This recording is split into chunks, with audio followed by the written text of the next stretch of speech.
기도드립니다. 아멘. 오늘 여러분들과 함께 나눌 말씀은요, 로마서 8장의 말씀입니다. 함께 저와 여러분이 길지 않아요. 그래서 우리 한 구절씩 같이 읽도록 하겠습니다. 제가 먼저 14절을 읽을게요.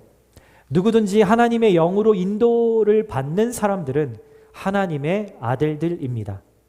여러분은 다시 두려움에 이르게 하는 종의 영을 받지 않고 양자의 영을 받았습니다. 우리는 그 영으로 아바 아버지라고 부릅니다. 성령은 친히 우리의 영과 더불어 우리가 하나님의 자녀임을 증거합니다. 우리가 자녀이며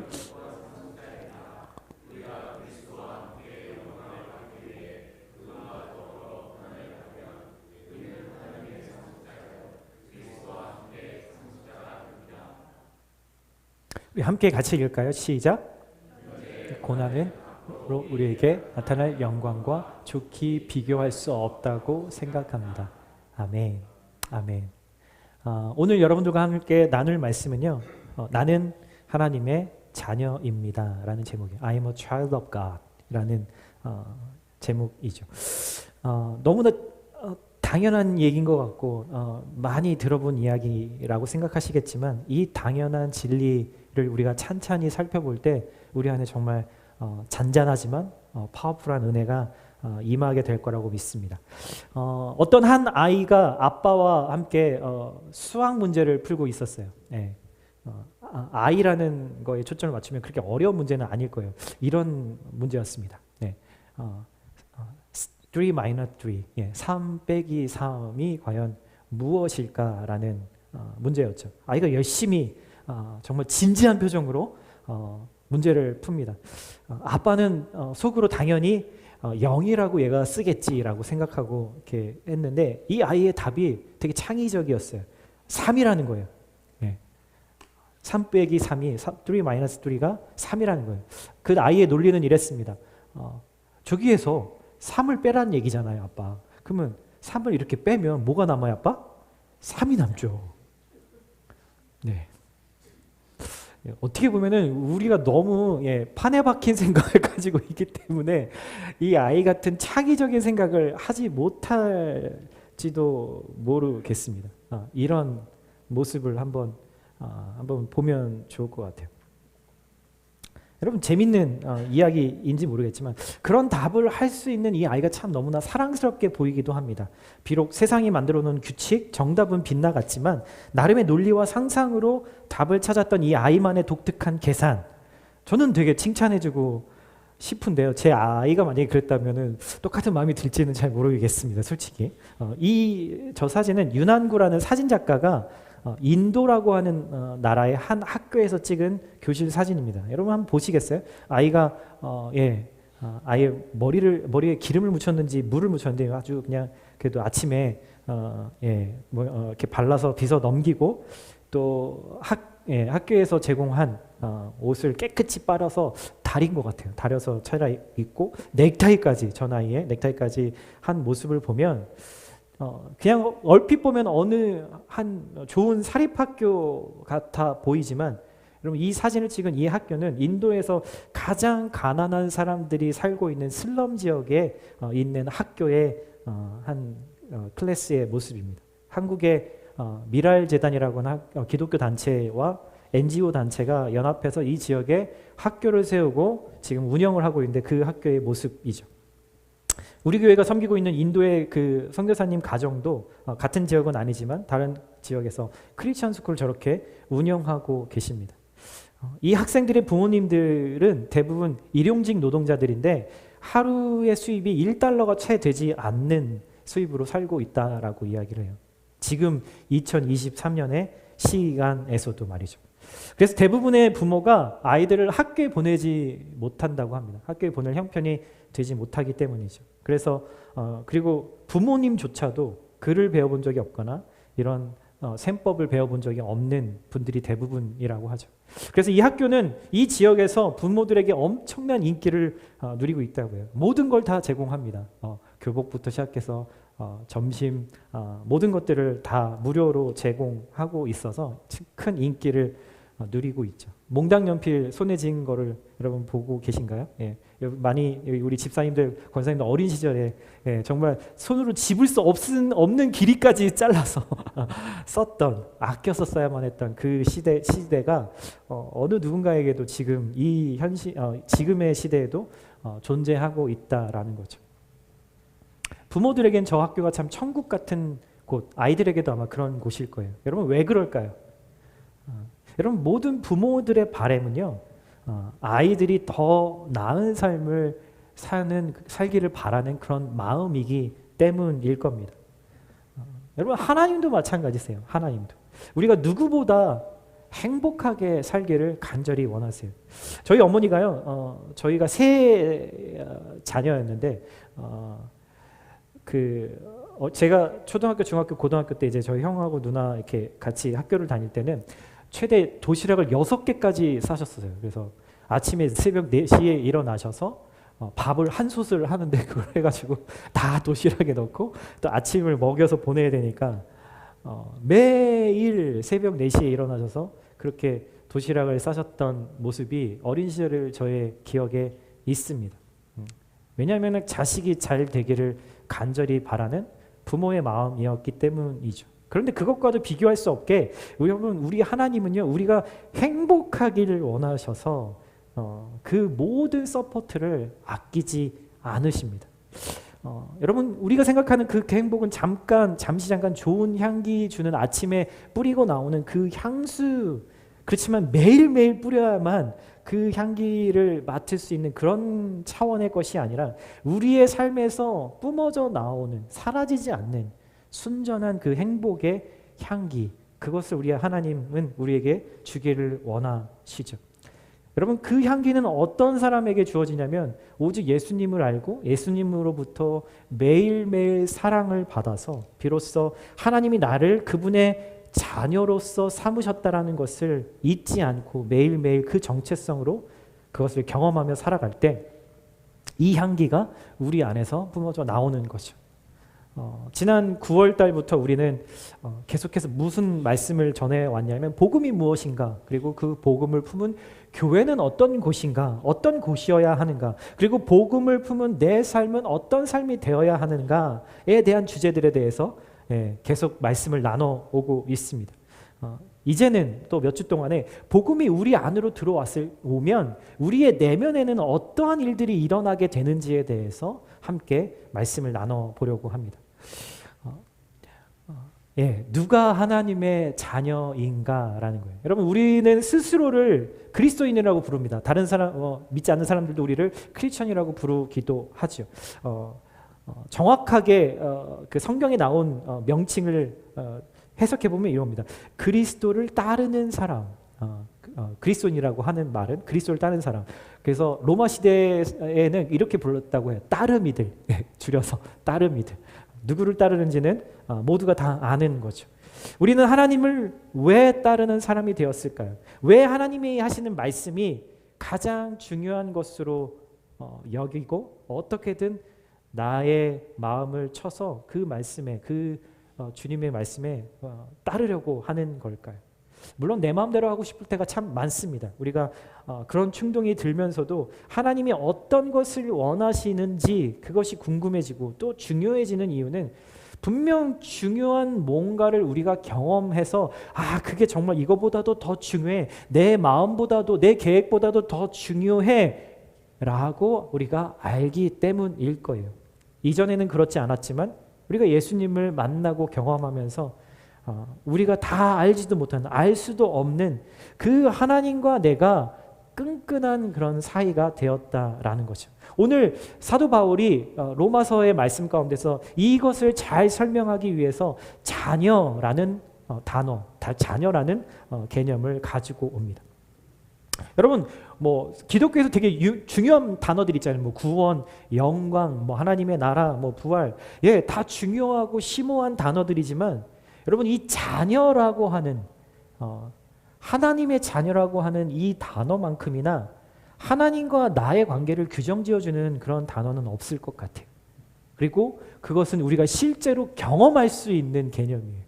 그냥 두리뭉실한 개념이 아니라 실제로 우리가 매일매일 하나님과 관계를 맺으면서 그 자녀됨을 경험할 수 있는 아주 프랙티컬한 개념이라는 거죠. 그래서 바울이 이 로마에 있는 교인들에게 복음에 대한 이야기를 쓰면서 바로 이 하나님과 나의 관계, 자녀와 부모의 관계를 설명하기 위해서 입양이라고 하는 이 개념을 가져와서 썼다라는 겁니다.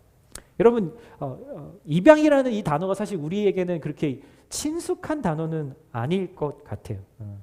그런 분도 계시지만 그렇지 않은 분들이 더 많죠. 여러분, 이 입양이라는 단어는 이 당시 로마가 지배하고 있던 이 당시에도 그리고 지금에도 사실 법률 용어입니다. 법률 용어. 왜냐하면 한 인간이 법적으로 새로운 가족을 얻는 것이기 때문이죠. 당시 시대에 비춰보면요, 입양은 이 당시에 이스라엘이나 중동 국가에서 활발하게 일어났던 일은 전혀 아니었어요.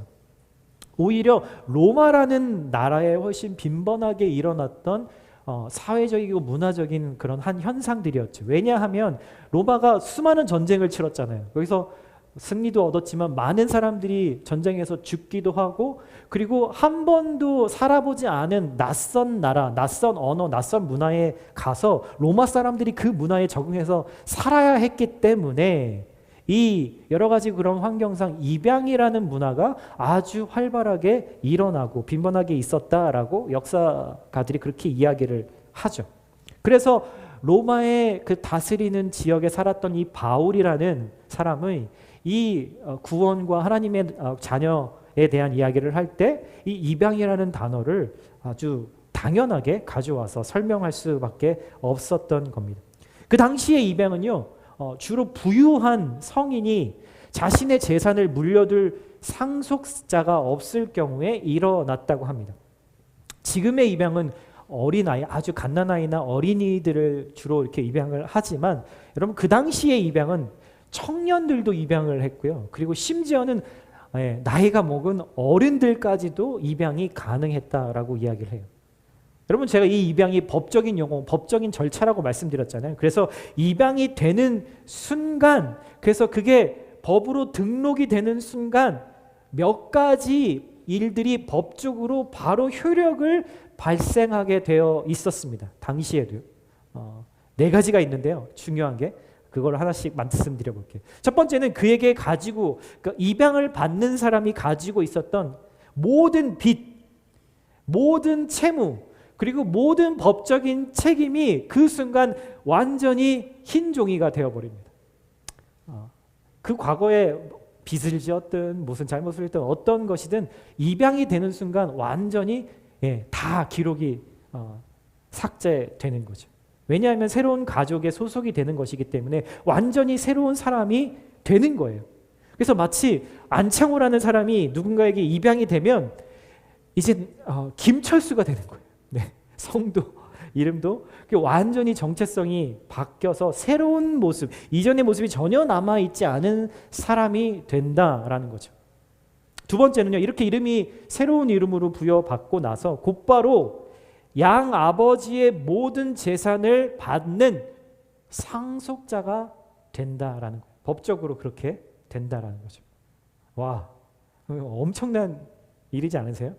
우리 부모님은 나에게 물려줄 유산이 별로 없으신데 생각하시는 분이 혹시 계실지 모르겠어요. 어떤 분들은 그러면서 이런 상상을 하죠. 네, 혹시 내 아버지가, 진짜 아버지가 무슨 그룹의 회장님이 아니실까? 그런 일은 일어나지 않습니다. 여러분, 드라마를 너무 많이 보신 거예요. 우리는 근데 그런 상상을 할 때가 있잖아요. 내가 재벌집 2세, 3세가 되면 얼마나 좋을까? 혹시 나는 그런 사람이 아니었을까? 이런 상상을 하게 되기도 하죠. 어찌됐든 양아버지의 모든 재산을 상속받는 사람이 된다는 겁니다. 세 번째는요, 양아버지는 아들의 모든 행위에 대해서 그 순간부터 법적인 책임을 다 아버지가 지도록 되어졌다라는 겁니다. 아들이 잘못하면 아들도 처벌을 받지만 아버지도 책임을 지도록 되어 있었다라는 거예요. 한마디로 말하면 운명 공동체가 되는 거예요. 얘가 나는 잘했는데 얘가 잘못했다고 해서 잘 되어지는 게 아니라 모두가 잘 해야 되는 거죠. 잘못하면 함께 같이 잘못되어지는 거예요. 이게 바로 가족이고 운명 공동체가 되는 거죠. 제가 말씀드린 이 세 가지는 입양 받는 사람이 뭔가를 잘하든 못하든 그런 것과 상관없이 주어지는 것이라면, 마지막 네 번째 것은 입양된 사람이 책임을 져야 할 것도 있었습니다. 뭐냐면 양아들이 되면 아버지를 공경하고 사랑하고 기쁘게 해드려야 하는 의무도 동시에 갖는다라는 거죠. 여기서 우리 자매님들이 혹시 오늘 이 말씀을 들으면서 좀 마음이 불편하실 수 있을 것 같아서 잠깐 설명을 드리면, 하나님의 아들들, 자꾸 아들 얘기만 하잖아요. 그렇지만 잘 아셔야 될 게, 여기서 아들이라는 말은 그냥 남자 여자, 그러니까 아들과 딸을 대표해서 대표하는 명칭입니다. 그러니까 서운해하지 마시고요. 이 말씀을 들을 때 이렇게 해석을 하시면 돼요. 아들 하면은 딸 이렇게 들으시면 돼요. 성경은요 절대로 젠더를 가지고 어느 것이 더 다미네이트하고 지배적이다라고 이야기하지 않습니다. 동일하게 남자와 여자가 하나님의 자녀로서 동일한 권리를 갖는 거죠. 여러분, 그렇다면 누가 바로 하나님의 자녀일까요? 이렇게 질문하면 여기 계신 분들 중에 많은 분들이 그럼 제가 하나님의 아들이죠, 하나님의 딸이죠 라고 생각하는 분도 계실지 모르겠지만, 아직 잘 모르겠는데요, 제가 하나님의 자녀가 맞을까요? 라고 생각하는 분도 계실 거고요. 때로는 내가 하나님의 자녀라고 굳건하게 생각하시는 분들도 때로는 내가 죄의 깊은 유혹에 빠져 있고 헤어나오지 못하고 있고 정말 큰 실수를 하고 이랬을 때는 아무래도 나는 하나님의 자녀가 아닌 것 같아. 이런 나도 하나님이 여전히 하나님의 아들, 하나님의 딸이라고 나를 생각해 주실까? 라고 의심이 들어오는 분도 분명히 계실 것 같아요. 제가 그렇거든요. 당연한 것 같지만 누군가에게는 당연하지 않을 수 있고, 때로는 정말 그럴까라고 의심이 들 때도 있는 거라는 거예요. 근데 오늘 본문 14절에 이렇게 이야기합니다. 누구든지 하나님의 영으로 인도함을 받는 사람들은 하나님의 아들들입니다. 하나님의 아들이고 자녀라는 거예요. 누가요? 하나님의 영으로, 성령으로 인도받는 사람, 하나님의 성령을 소유한 사람이 바로 하나님의 자녀라고 바울이 이야기를 하는 거예요. 성령을 가진 사람이 하나님께 입양된 사람이고, 입양되지 않은 사람은 성령을 가질 수도 없고 성령의 인도함도 받을 수 없다라고 이야기를 하는 거죠.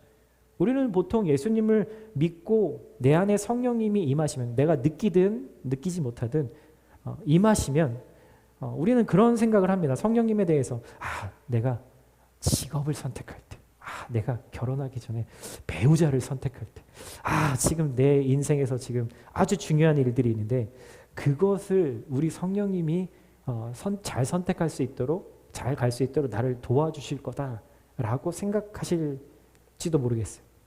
완전히 틀린 건 아니지만 중요한 것을 간과하고 놓치고 있는 거예요. 우리에게 성령을 주신 가장 중요한 이유는 그것 말고 다른 것에 있다라고 이야기합니다. 오늘 이 14절의 말씀은요, 이 전에 있는 13절의 말씀하고 연결되어집니다. 문장이 끝나지 않고 연결되어지는 문장이에요. 13절에 뭐라고 쓰였는지 한번 같이 읽어볼까요? 시작.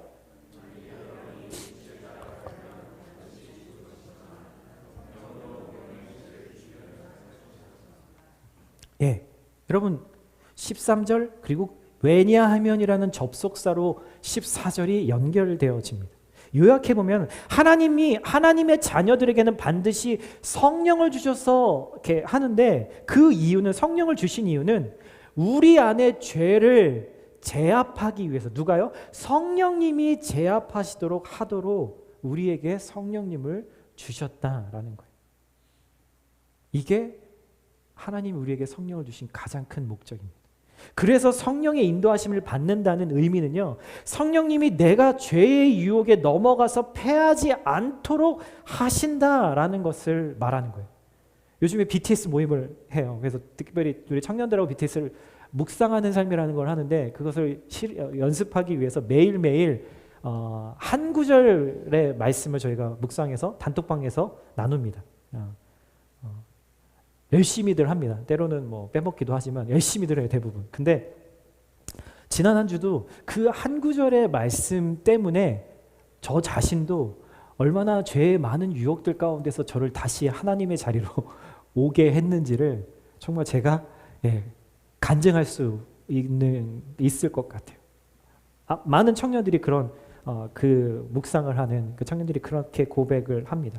성령님이 하시는 일은 내가 죄의 유혹에 넘어가지 않도록 그 말씀으로 살아있어서 저를 붙들어 주시는 역할을 하고 계시는 거죠. 그래서 성령님이 우리를 인도하시면 우리는 하나님이 사랑하시는 일들을 사랑하고 하나님이 미워하는 죄를 우리도 미워하게 하고 멀어지게 하게 되는 것이죠. 그래서 예수님을 믿는 것으로 우리는 하나님의 자녀가 되었고, 그래서 우리 안에 성령님이 찾아오셨고, 이 모든 일들은, 그리고 우리가 자녀가 되는 거, 이 모든 일들은 동시에 일어나는 일이라는 거예요.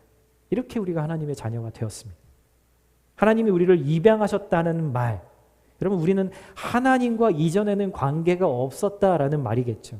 성경은 그래서 우리가 바로 영적인 고아들이었다, 죄의 노예들이었다라고 말하는 거예요. 많은 사람들이 이렇게 얘기합니다. 하나님이 인간을 창조하셨잖아요. 그러니까 모든 인류가, 사람이 다 하나님의 자녀가 아닌가요? 라고 말할 수 있지만, 질문할 수 있지만 그렇지는 않습니다. 여러분 우리가 94번을 타고 디트로이트 2시간 걸려서 디트로이트를 가면은 거기에 되게 중요한 관광 명소가 한 군데 있습니다. 자동차 박물관, 포드 박물관인데 저도 안 가봤지만 만약에들 가보라고 말씀하시는데 헨리 포드를 사람들이 뭐라고 했냐면 자동차의 아버지라고 얘기합니다. 음악의 아버지는 누굴까요? 바흐. 미국 건국의 아버지는요? 우리 겸손함으로 말씀 안 하시는 거죠. 조지 워싱턴 뭐 이렇게 저도 구글에서 다 찾아봤습니다.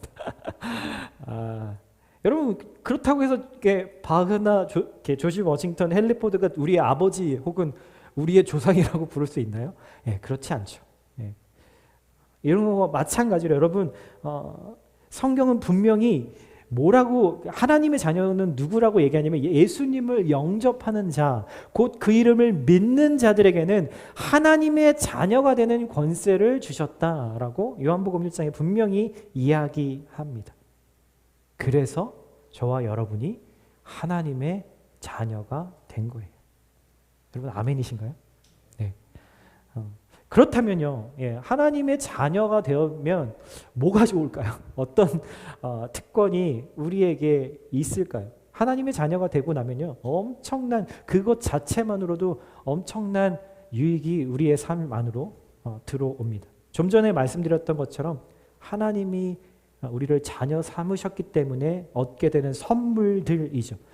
15절에 이렇게 얘기합니다. 여러분은 다시 두려움에 이르게 하는 종의 영을 받지 않고 양자의 영을 받았습니다. 우리는 그 영으로 아바 아버지라고 부릅니다. 16절에 성령은 친히 우리의 영과 더불어 우리가 하나님의 자녀임을 증거합니다. 여러분 하나님의 자녀가 되었을 때 우리에게 주어지는 유익은요, 첫 번째는 안전이에요. 안전. 그럼 미국에 살다 보면은 이 세이프티라는 것을 정말 한국보다 더 중요한 가치로 여기게 되는 것 같아요. 예전에 제가 섬기던 교회는요, 되게 좀 이렇게 그렇게 안전한 지역에 있지 않아서 예배를 드릴 때마다 경찰을 하이어해서 시간당 페이를 드리고 하이어를 해서 그 예배 드리는 시간 끝날 때까지 그 교회 주변을 이렇게 순찰하도록 했습니다. 세이프티 때문에 그렇죠. 여러분 하나님이 우리의 아버지가 되면 우리가 얻는 가장 첫 번째 거는 안전이라는 거예요. 왜냐하면요, 여기 종이 일하는 이유, 노예가 일하는 이유, 직장인이 직장에서 일하는 이유는 뭘까요? 직업을 잃지 않으려고, 혹은 월급을 제때 받으려고, 혹은 종이나 노예 같은 거는 이 일을 하는 이유가 내가 처벌을 받지 않기 위해서, 두렵기 때문에 사실 순종하고 복종하는 거죠. 여러분 로마 시대의 종들만 그렇게 살았을까요? 아니요. 잘 생각해 보세요. 지금 우리도 어찌 보면은 이러한 두려움 때문에 열심히 공부하고 열심히 일하고 열심히 섬기고 있는지도 모릅니다. 총기 사고가 점점 많아지기 때문에 안전하지 않다고 여기는 것이 아니라 내가 저지른 실수 때문에, 내가 계획해 놓고 지키지 못하는 내 연약한 의지 때문에 이런 말 하지 말아야지 하면서도 내 감정 따라 내뱉어버리는 그 독설의 말들 때문에 우리는 거절당할까, 버림받을까, 인정받지 못할까 늘 두려워하면서 종처럼 살고 있을지도 모르겠습니다. 심지어 가족들 안에서도 이런 일들이 일어나고 있는 것을 봅니다. 내가 공부를 잘해야, 내가 맡겨진 일들을 잘해야만 내가 인정받고 내가 안전할 수 있다라고 믿는 거죠. 여러분, 그러나 부모와 자녀의 관계에서 자녀가 실수를 한다고 해서 혹은 진짜 돌이킬 수 없는 잘못을 혹 한다고 해도 여러분, 부모와 자식 간의 관계 자체가 깨어지지는 않잖아요. 그렇죠? 요즘은 일부 어떤 분들에게 그런 소식들이, 뉴스들이 들려오긴 하지만 하나님 아버지와 아들, 하나님 아버지와 딸의 관계에서 여러분, 내 실수 때문에, 나의 연약함 때문에 그 관계 자체가 깨어질 것이라고 하는 두려움을 가질 필요가 절대로 없다라는 거죠. 여러분, 이게 너무나 당연한 얘기인데도 우리는 이것을 매번 의심하면서 살 때가 있습니다. 그래서 이 사실이 얼마나 감사한 일인지 모르겠어요.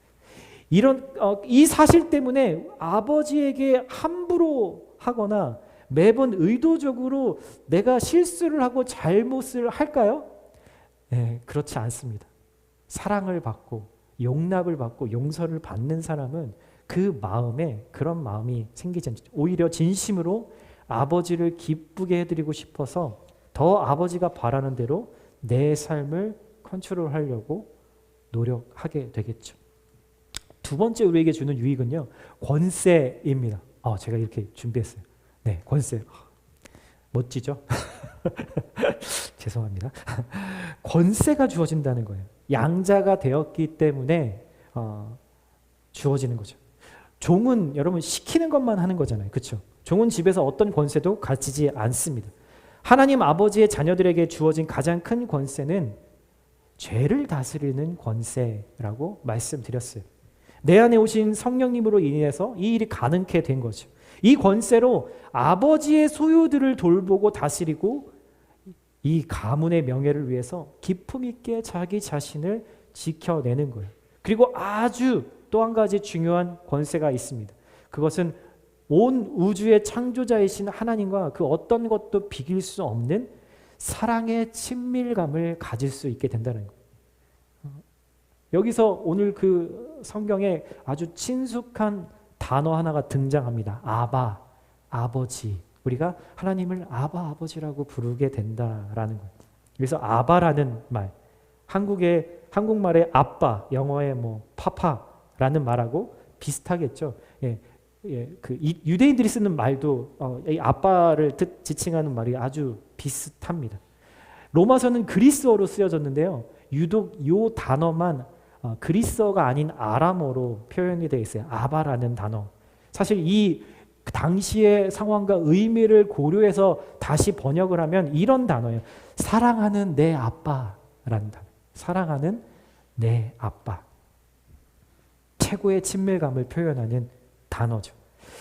그런데 이 아름다운 아빠에 대한 고백이 여러분 아까도 말씀드린 것처럼 어떤 거에는 내 마음속에 의심이 될 때가 있다는 거예요. 내가 하나님의 자녀라는 확신이 들 때도 있지만 실수하고 넘어질 때마다 너 같은 게 거룩하신 하나님의 아들이라고 딸이라고 웃기시네 라는 내 속에 소리가 들려올 때가 있죠. 그러면 어떤 경우에는 나도 스스로 인정해버리고 맙니다. 그래, 나 같은 게 뭐라고. 내가 하나님이어도 내가 아버지여도 나 같은 애를 사랑하는 건 불가능할 것 같아 라고 동의해버리고 말 때가 있습니다.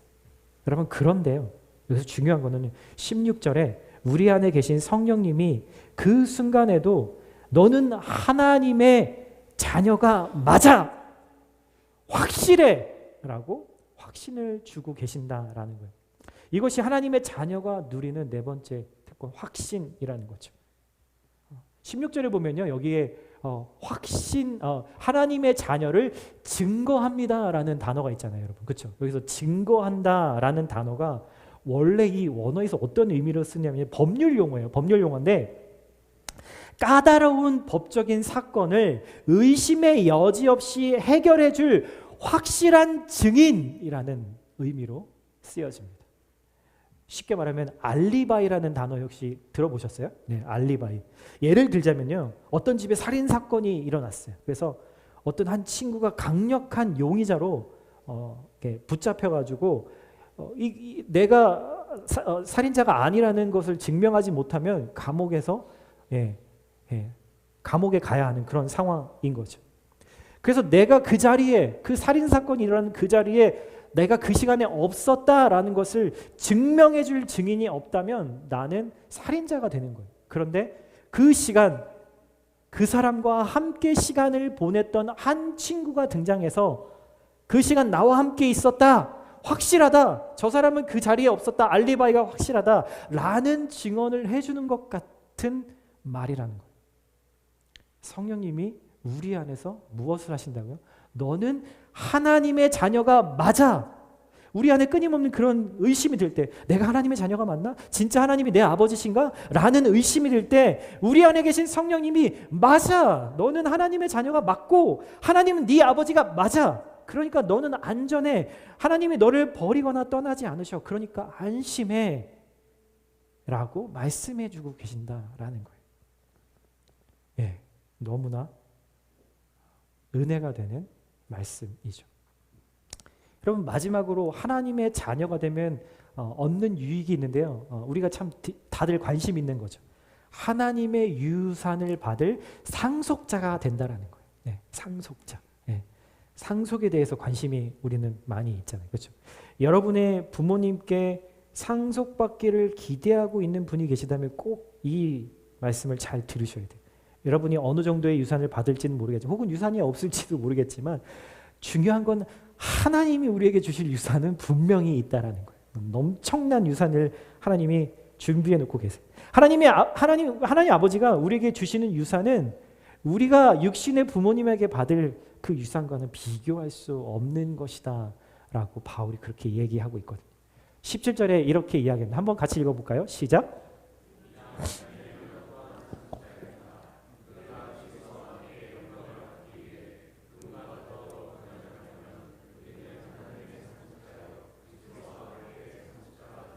아멘. 우리가 하나님의 상속자가 되고 예수님과 함께 상속자가 된다는 거예요. 예수님의 형제가 된다라는 거죠. 예. 여러분, 이 이야기를 묵상하다 보면은 이 사건, 예수님이 말씀해 주신 한 스토리를 떠올리지 않을 수가 없습니다. 어떤 이야기죠? 예, 탕자의 비유 이야기를 떠올리지 않을 수가 없죠. 너무나 잘 아시는 얘기죠. 둘째가 집을 나갑니다. 물론 철도 없고 못된 아들이었어요. 아버지를 기쁘시게 할 마음도 없는 친구였죠. 아버지 유산을 가지고 아버지를 버리고 떠나서 세상의 쓴맛을 된통 경험합니다. 마치 하나님을 떠난 사람들인 것처럼. 그렇죠? 그런데 예수님이 말씀하신 비슷한 비유가 이 이야기 바로 전에 두 개가 나오거든요. 뭐 한 드라크마를 잃어버렸는데 막 온 집안을 다 찾아서 찾는 이야기도 하고, 99마리의 양을 놔두고 한 마리 잃어버린 양을 찾아서 나가는 비유를 얘기하시고, 마지막 비유로 이 이야기를 얘기하신 거예요. 모든 비유에서는요, 다 잃어버린 무언가를 찾으려고 부단히 애를 쓰면서 거기에 집중하는 누군가가 나타나거든요. 그런데 이 탕자의 비유에서는 아무도 잃어버린 아들을 찾으러 나가는 사람이 이 이야기가 끝날 때까지 나오지 않습니다. 아버지가 죽기도 전에 아버지의 유산을 받아서 아버지를 떠난 이 아들은 당시에 법적으로 더 이상 아들이 아니었어요. 아들의 권리를 포기한 것이었기 때문이죠. 그냥 남인 거예요. 별로 생각해보고 싶진 않지만 이 인륜을 저버린 둘째 아들이 다시 아버지의 아들이 되려면, 아버지의 상속자가 다시 되려면 어떤 방법이 있을까요? 여러분, 방법이 있을까요? 네. 아버지라고 해서 그것을 결정할 수가 없어요. 왜냐하면 지금 남아있는 유산은 이제 다 누구 거예요? 네. 첫째 아들 거거든요. 근데 이 아들이 다시 이제 남이 된 이 사람이 다시 아들이 되려면 입양의 절차를 거쳐야 되는데, 입양의 절차를 거쳐서 아들이 되면 지금 아버지의 남아있는 소유, 형의 몫으로 남아있는 것을 다시 이 둘째와 나누어야 된다는 거예요. 그래야지만 이 남과 같이 돼버린 사람이 다시 아들이 될 수 있다라는 거죠. 그런데 여러분, 이 비유에서 형은 동생에게 그렇게 하지 않습니다. 동생을 다시 환영하는 그 잔치에 화가 나서 들어가려고도 하지 않죠. 예수님의 이 비유는 우리의 냉정한 현실 속에서 이 이야기를 아름다운 동화로 만들어주지 않으세요. 그렇지만 분명한 의도를 갖고 이 말씀을 하셨어요. 이런 거죠. 이 이야기에는 너희가 지금 찾고 있지 못하지만, 찾는 사람을 못 찾고 있지만, 이제 너희들, 이 이야기를 듣고 있는 너희들에게는 있을 수 있어. 그 찾으러 나가는 사람이 바로 나야, 나. 내가 하나님의 맏아들로서 너희들을 다시 아버지께로 데려가기 위해서 나는 내 몫을 다 너희들에게 나누어 줄 수 있어. 다 내놓을 거예요. 하나님은 죄인인 나를 다시 하나님의 아들, 하나님의 딸이 되기 위해서, 그렇게 만들기 위해서 맏아들 예수님을 우리에게 보내셔서 우리를 찾게 하신 거예요. 여러분, 지금도요, 한 가정이 한 아이를 미국에서 입양을 하기 위해서는 그냥 좋은 마음만 가지고 입양할 수 있는 게 아니에요. 아이를 키울 만한 재정적인 능력뿐만이 아니라 정서적인 상태, 인격적인 상태, 환경적인 상태, 그 모든 것들을 종합적으로 판단을 하거든요. 그래서 아이를 입양하려면 진짜 몇 년의 시간이 걸린다고 합니다. 그냥 내가 돈을 좀 번다고 해서 아이를 입양할 수 있는 게 아니에요.